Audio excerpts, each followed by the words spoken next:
Selamat datang di podcast Pulang. Nama saya Pendeta Kian Holik, Pastor Kian Holik dari Sydney, Australia. Podcast ini didesain untuk banyak dari kita yang setelah studi dari luar negeri atau kerja dari luar negeri pulang ke Indonesia. Nah, sebelum kita melanjutkan, jangan lupa untuk subscribe channel ini dan nyalakan loncengnya di YouTube, supaya apabila ada video-video baru yang kami upload, Anda bisa langsung mendapatkan notifikasi. Saya sangat excited dengan podcast ini karena kita selalu melihat potensi yang sangat besar dari para returnees atau mereka yang kembali ke Indonesia dari luar negeri dengan begitu banyak tantangan dan pergumulan. Nah, saya berharap bahwa podcast ini bisa mendorong mereka yang kembali ke Indonesia untuk lebih mengenal dan bertumbuh di dalam Tuhan Yesus, melayani Dia di dalam berbagai macam bidang.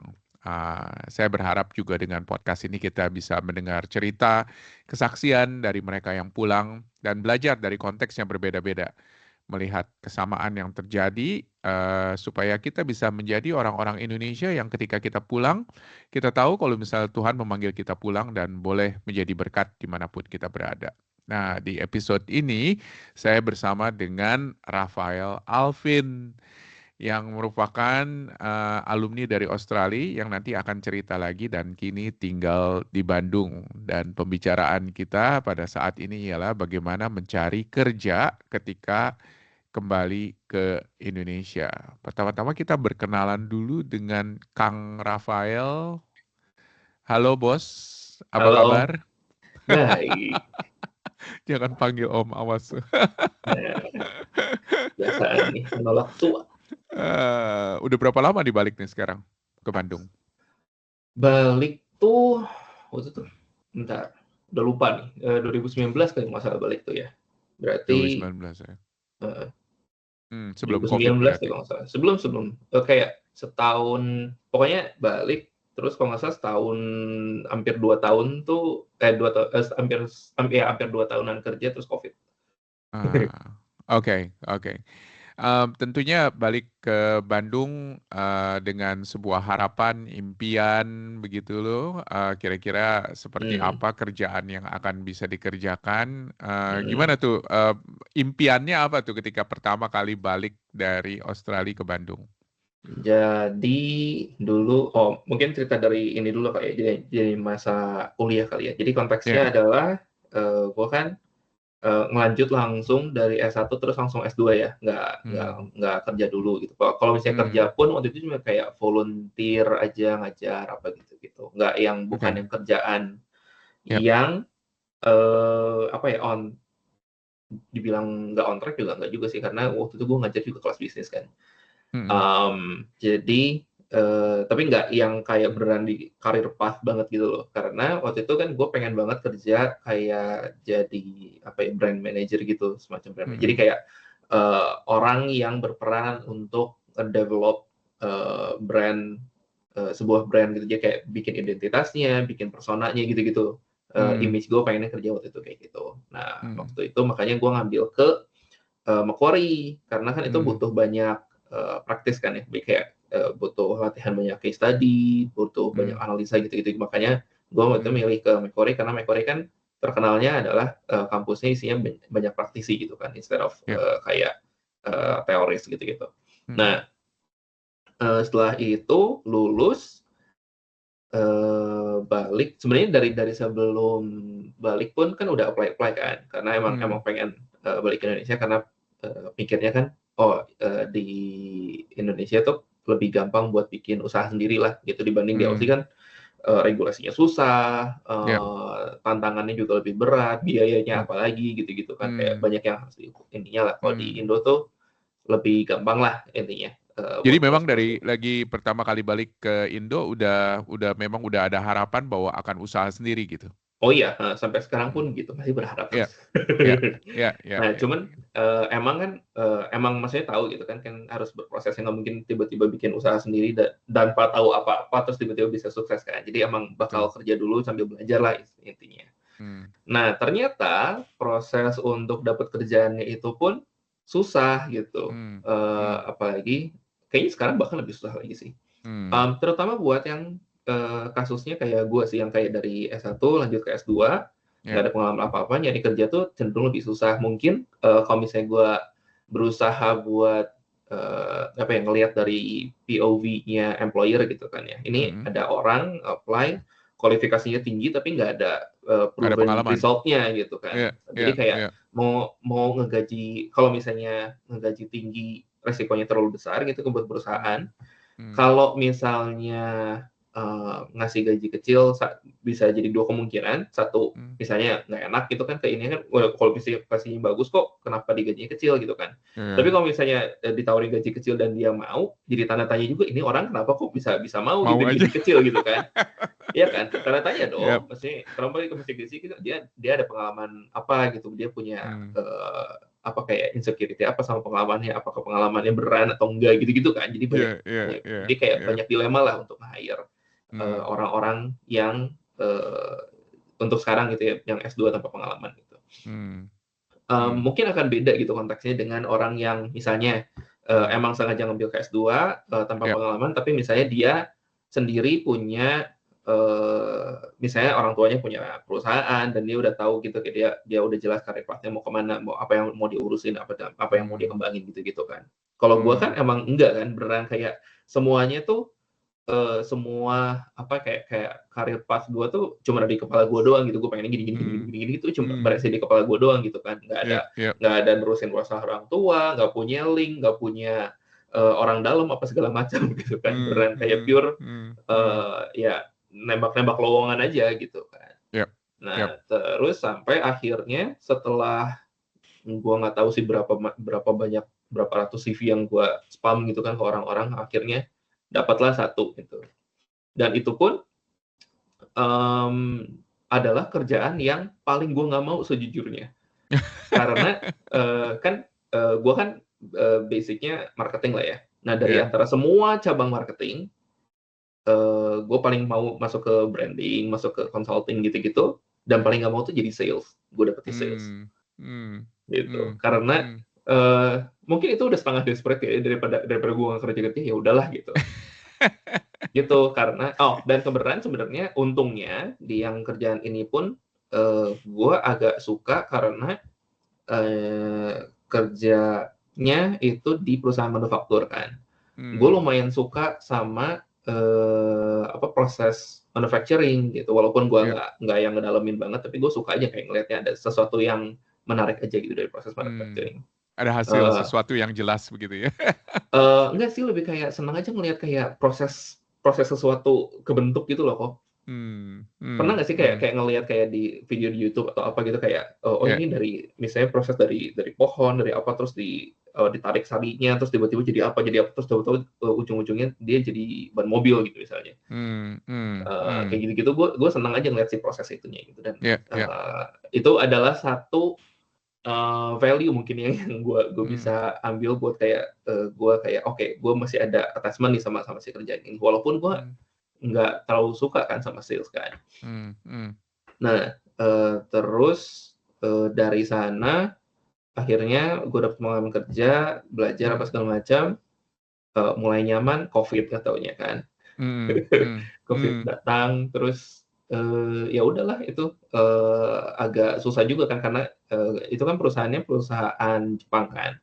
Jadi gue tuh biasanya kayak kunjungan ke customer apa segala macam itu sama orang-orang Jepang ini. Nah dengan adanya COVID, orang-orang Jepangnya nggak bisa datang ke Indonesia gitu. Jadi gue ya di kantor aja, bosan banget pokoknya. Di kantor ya kontak-kontakan sama customer pun terbatas kan, waktu COVID lagi gede-gedenya banget gitu. Baru mulai bisa kunjungin ke customer aja itu setelah PSBB waktu itu. Jadi maksudnya udah mulai buka gitu, tapi kan masih terbatas kan. Itu pun susah gitu kan, karena izinnya apa segala macam buat masuk ke pabrik tuh sangat ketat gitu. Harus harus selalu swab test apa segala macam, kayaknya hidung gue sampai udah kebal gitu dicolok-colok. Nah tapi tetaplah maksudnya kan jenuh kan ya, gitu-gitu aja gitu kejar. Akhirnya cari yang lain lagi, puji Tuhan dapat. Puji Tuhan dapat kerjaan gue yang kedua base di Singapura, kerjaan remote. Itu gue jual dibilang sales enggak banget, maksudnya bukan typical sales yang konvensional gitu. Kalau misalnya waktu zaman gue kerja di yang perusahaan Jepang ini kan benar-benar sales kayak Yep. lu door to door gitu ke ini kan ke Customer. customer gitu nyawarin apa segala macam, ketemu customer, ketemu klien apa segala macam. Yep. Terus pindahlah ke kerjaan remote based in Singapura. Gua industrinya adalah industri video game gitu, tapi lebih ke jualan si game jadinya gitu, jadi distributor lah. Yep. Jualan game, jualan konsolnya, jualan aksesorisnya gitu-gitu. Perusahaan retail di Singapura gitu.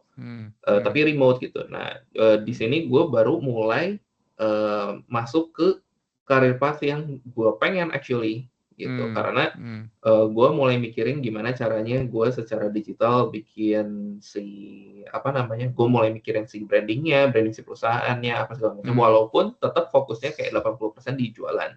Gitu, bukan di brandingnya gitu. Jadi masih udah agak mendingan kerjaannya, nggak terlalu jualan saja, tetapi juga masih ada part of jualan. Jadi masih belum dream job dong ini.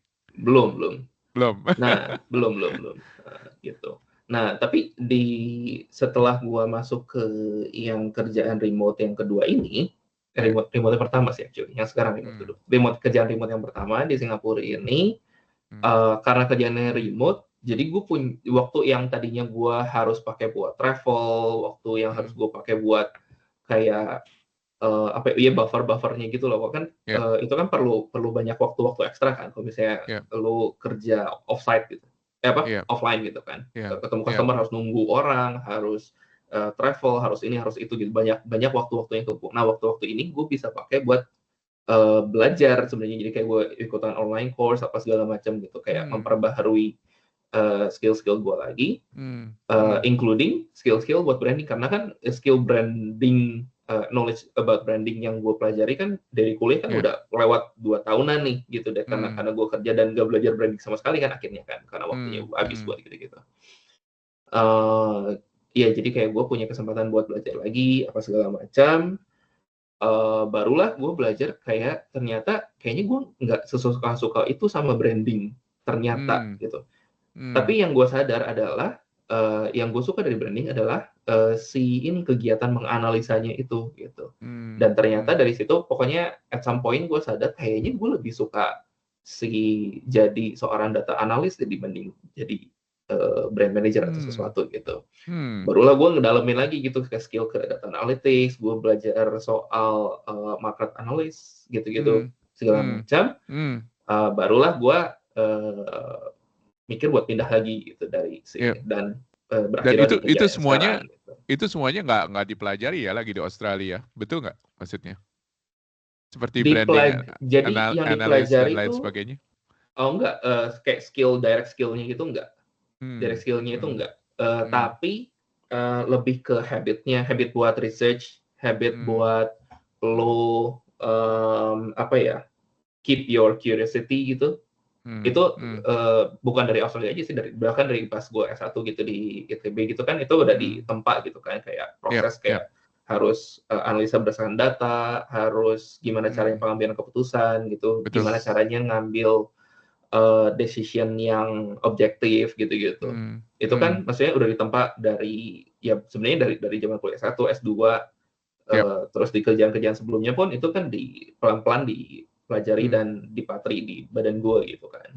Kurang lebih sih gitu. Cuman untuk si direct skill-nya kan kayak misalnya gue sekarang jadi market analyst kan harus belajar tool ini lagi, tool itu lagi. Nah itu gue pelajari waktu gue ambil kayak online course dan sebagainya gitu. Jadi banyak hal yang fresh, memang baru dipelajari as you go, boleh dikatakan. Tetapi juga ada banyak hal juga yang memang udah mendasar di S1, di S2 dan interesting. Tadi sebutkan beberapa tantangannya, ini bukan dream job, tapi apakah sekarang udah dapat dream jobnya seperti apa? Lebih ke arah gue sekarang bisa gue bisa bilang gue enjoy sama kerjaan gue gitu. Kayak ini kerjaan keberapa nih sekarang jadi? 3 berarti. Ketiga ini yang ya. ketiga. Okay. Jadi kayak gue di kerjaan ini gue bisa ngelihat kayaknya gue bisa bisa lumayan lama di kerjaan gue, di role gue sekarang, karena Hmm. gue orangnya kan seneng banget explore hal-hal baru ya, kan lu juga tahu lah kok. Ya. Ya gue seneng banget explore hal-hal baru dan banyak banget yang bisa gue explore di kerjaan ini. Kebenaran si founder dari perusahaan ininya juga lumayan support gitu sama gue buat belajar ini belajar itu gitu. Mereka pun encourage gue gitu buat buat selalu improve gitu kan. Ya. Ya. Terus juga yang jelas yang gue berasa banget adalah tiap pagi dulu tuh gue kayak aduh kerja nih gitu. Kalau sekarang tuh ya Ya. gue bisa kerja nih gitu. Ya. Jadi kayak Ya. ada lebih motivated lah. Jadi kayak lebih berasa kayak oh ternyata ini loh namanya enjoy sama kerjaan tuh gini gitu. Ya, interesting ya maksudnya ya. Dan ini semuanya timnya semuanya remote ya, betul nggak di dalam Remote, kerjaan full ini? remote. Full Jadi remote, luar biasa. jadi ini kayak ya dibilang perusahaan sebenarnya nggak yang kayak tipikal perusahaan yang kita tahu ya kayak di Indonesia kan Ya, perusahaan kan kayak oh punya kantor gede apa segala macam, ini enggak. ya, ya. Tim intinya tuh kayaknya nggak nyampe 10 orang bahkan. Hmm, hmm, Dan semuanya hmm. tersebar di seluruh dunia, ada yang di US, ada yang di Bangkok, Ya, ada yang di Filipina, ada yang ya. di Cungko, ada yang di Tunisia, ada yang di mana, ada yang di Kanada gitu-gitu, benar kayak Nah, tersebar di sepanjang dunia gitu. pertanyaannya ialah apakah dream job ini, ya memang dream job ini terbentuk sembari berjalan begitu ya, sambil Mhm. berjalan. Tetapi apakah dulu ketika di Australia sempat berpikir bahwa inilah dia dream jobnya, ataukah inilah dia yang akan dikerjakan? To be exact enggak sih, karena kan yang itu Hmm, tadi kan yang gue bilang gue pengen kerja jadi brand manager apa segala macam gitu. Tapi betul, setelah betul. setelah berproses mungkin ya, jadi kayak Ya, sambil gue belajar lagi lebih lanjut mendalami kayak hmm, belajar brand itu apa sih, apa hmm, segala macamnya, dan dari hmm, sana gue tahu ternyata kayaknya gue bukan attract sama si brandingnya gitu, gue lebih tertarik hmm, sama gue suka ngedissect sesuatu, gue suka nganalisis sesuatu kayak kenapa ya, kayak nge-back engineer sesuatu gitu, itu yang gue suka gitu, dan itu ya, yang gue ya, temuin ya. yang nge-lead gue ke kerjaan sekarang lah begitu. Ya, ya. Berarti memang salah satu challenge yang perlu dipikirkan sama fresh graduate itu adalah bagaimana untuk terus belajar, betul nggak? Dan menemukan Hmm. kira-kira apa yang dia mau kerjakan. Karena terus Hmm. terang tentunya banyak dari fresh graduate yang punya dream job juga ketika mereka Hmm. kembali ke Indonesia. Tetapi Hmm. in reality ternyata market dan juga mungkin customers dan orang-orang yang ada orang-orang yang menjadi potensial untuk berbisnis dan lain sebagainya belum tentu seperti harapan kita gitu loh ya. Atau mungkin ada Hmm. yang punya harapan bahkan sebelum pergi ke Australia, tetapi ternyata ketika kembali ke Indonesia ternyata itu Hmm. semuanya berubah. Jadi kelihatannya ada perubahan yang harus terus terjadi ya di Hmm. dalam kehidupan seorang fresh graduate ketika kembali ke Indonesia.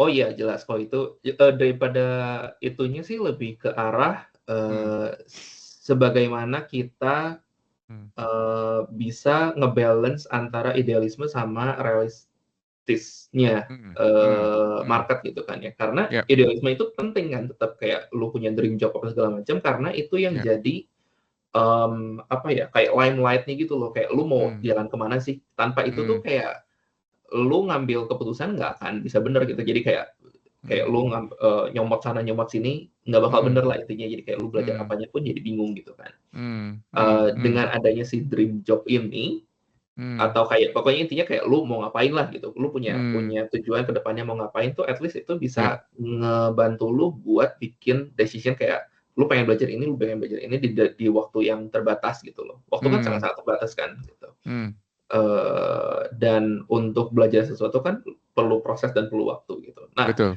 mungkin satu lagi yang bisa gue tambahin adalah Hmm, tantangan terbesar di masa ini adalah zaman yang serba instan gitu loh.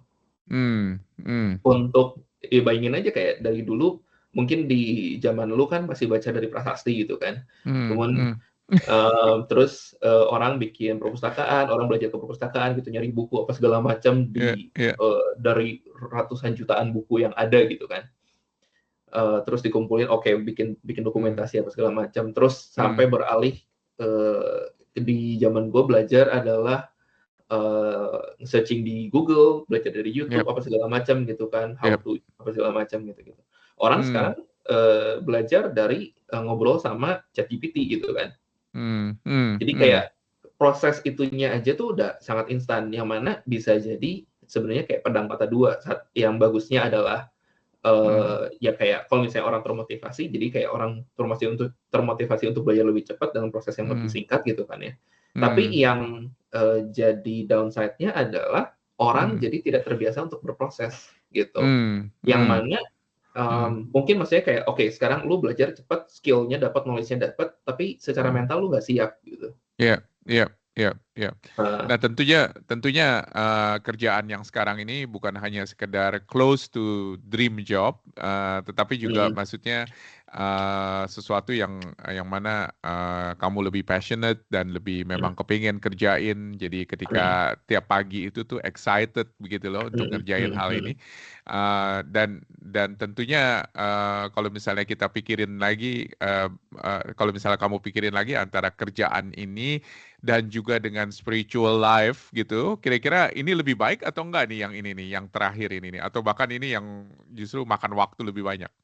lebih baik sebenarnya karena, Dalam hal apa lebih mmm, baiknya? dalam hal kayak gue percaya bahwa Tuhan itu, Ya, membimbing gue dalam jadi kayak setiap keputusan yang gue ambil gitu. Jadi gini, ya, kalau misalnya nih ya, hmm, let's say, Tuhan kan bisa aja gitu kan kayak, dari gue lulus kuliah terus tiba-tiba gue dikasih kerjaan yang sekarang gitu. ya, Bener kan? hmm, Kayak misalnya gue apply apply ratusan CV tuh waktu itu, ya, mungkin ya. ribuan gitu. Itu Nggak tahu sejak pokoknya dari Australia banyak udah banget. kirim ya? Di Aussie, heeh, waktu zaman di Hmm, Aussie, hmm, Dari kayaknya bahkan dari sebelum gue graduation, ya, kayak deket-deket gue, mau lulus lah, mau beres semester 2 gitu, gue udah mulai apply-apply kan. hmm, hmm, Mmm, nah, Tuhan kan bisa aja gitu dari sekian banyak CV yang gue dapat gitu kan, itu kan gue apply ke perusahaan bagus semua yang gue mau gitu kan. Tuhan bisa hmm, aja kan kayak, "Ah, ini nih kasih kesempatan yang ini," gitu, bisa aja kan yep, gitu.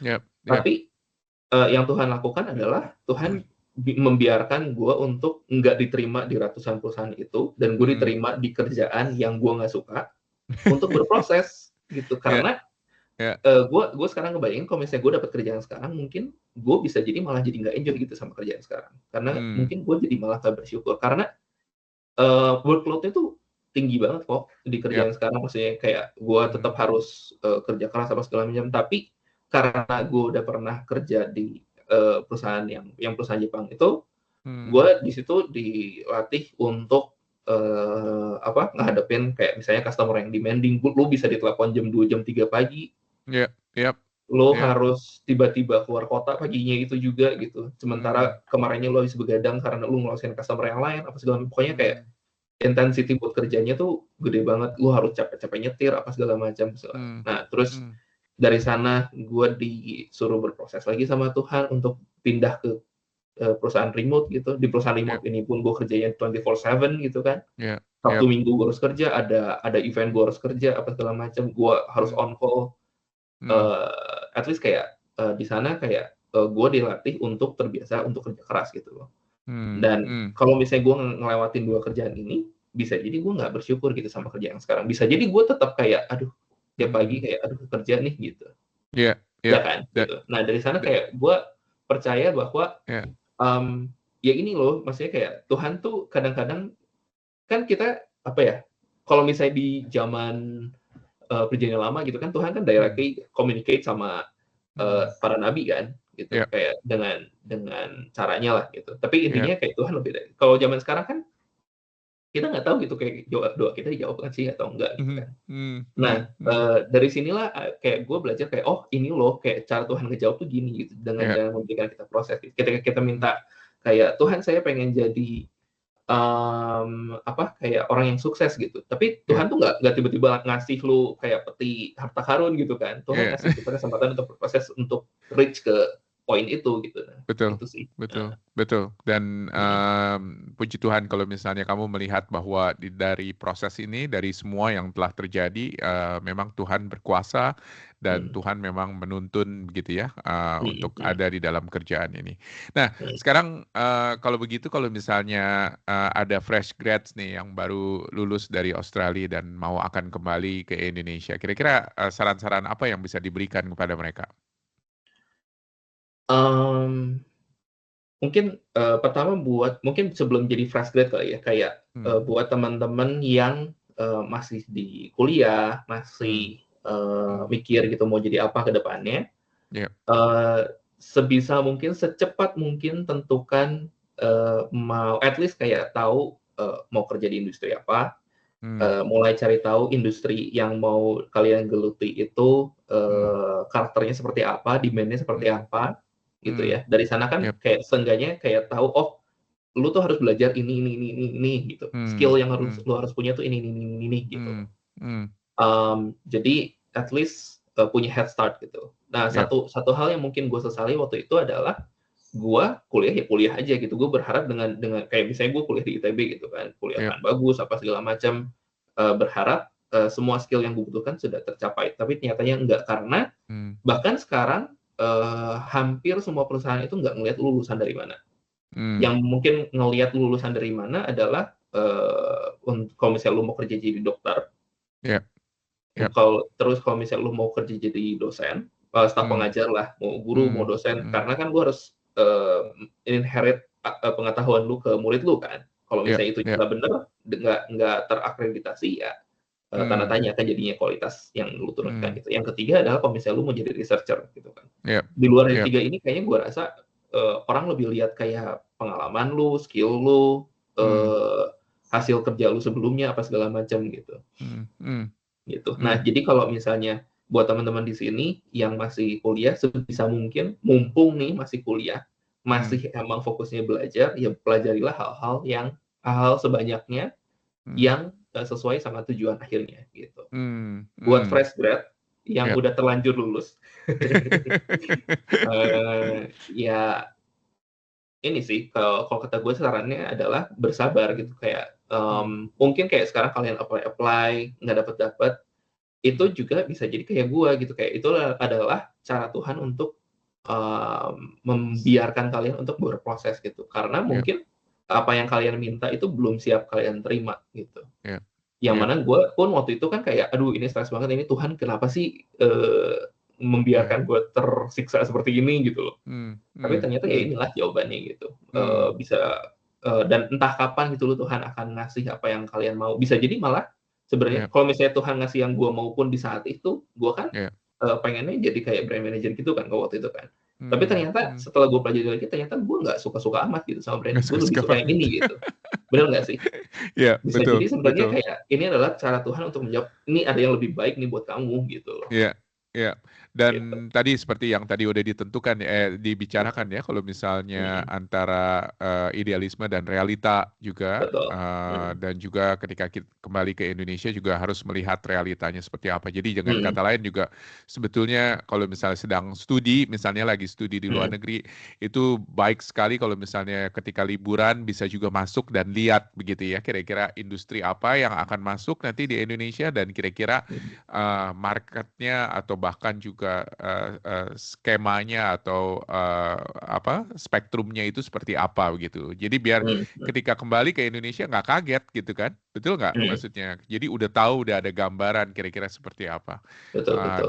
dan ini penting sekali. Bukan Mhm, hanya, kita di dalam kehidupan kerohanian untuk kita pergi ke gereja dan tahu gereja di Indonesia seperti apa, tetapi juga dalam pekerjaan seperti kayak gitu. mhm. Wow, Mungkin satu lagi eee, sih kok, iya silakan. ini, kayak, satu hal, yang baik, Hmm. bukan baik sih, kayak ya baguslah, Hmm. dan bisa kita perhatiin adalah, Hmm. Indonesia ini kan budayanya budaya meniru ya, Iya. seringnya gitu loh. Iya, iya. Yang mana sebenarnya ada baiknya gitu buat Hmm. kita karena, kita nggak terlalu harus berpikir keras untuk mencari tahu Indonesia itu ke depannya bakal ke mana gitu. Hmm. Hmm. Hmm. Kita bisa aja kita tuh sebenarnya kayak tinggal ngelihat kayak negara di luar Indonesia ya maksudnya kayak di Hmm. US, Hmm. di China mungkin kalau sekarang kan ya, Hmm. kayak di Hmm. mereka tuh apa aja sih yang udah berkembang gitu, dan itu tuh Yap. eventually akan Hmm. globalize kan, Hmm. akan masuk juga ke Indonesia gitu. Hmm. Tinggal Hmm. cari Hmm. tahu sebenarnya kayak apa sih yang kurang lebih di sana berguna dan bisa Yap. di-apply di Indonesia, kita bisa bisa fokus ke hal-hal seperti itu sih sebenarnya. Hmm. Nggak Hmm. yang harus kayak lu invent sesuatu yang completely Baru. new, yang Ya. semua nggak ada orang di dunia yang lu mikir kan, Ya. Ya. gitu. Karena memang kelihatannya tren yang terjadi di luar juga kemungkinan besar juga akan terbawa nanti pada akhirnya ke Betul, Indonesia betul, betul. dan, mungkin menciptakan sesuatu yang baru pertama kali di Mhm, Indonesia based dengan apa yang terjadi di luar, mungkin itu bagus juga untuk dipikirkan.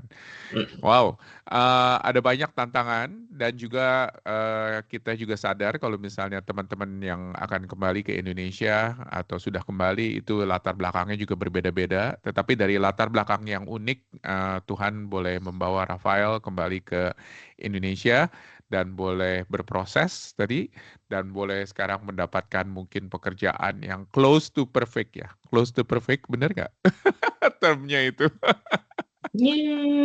yes and no gitu, kayaknya Yes emang and nggak no ada juga. kerjaan perfect gitu, Siapa tahu tetep nanti aja 10 ada ya. tahun kemudian ternyata, kerjaannya bukan ini yang dipengenin. Thank you banget nih buat waktunya.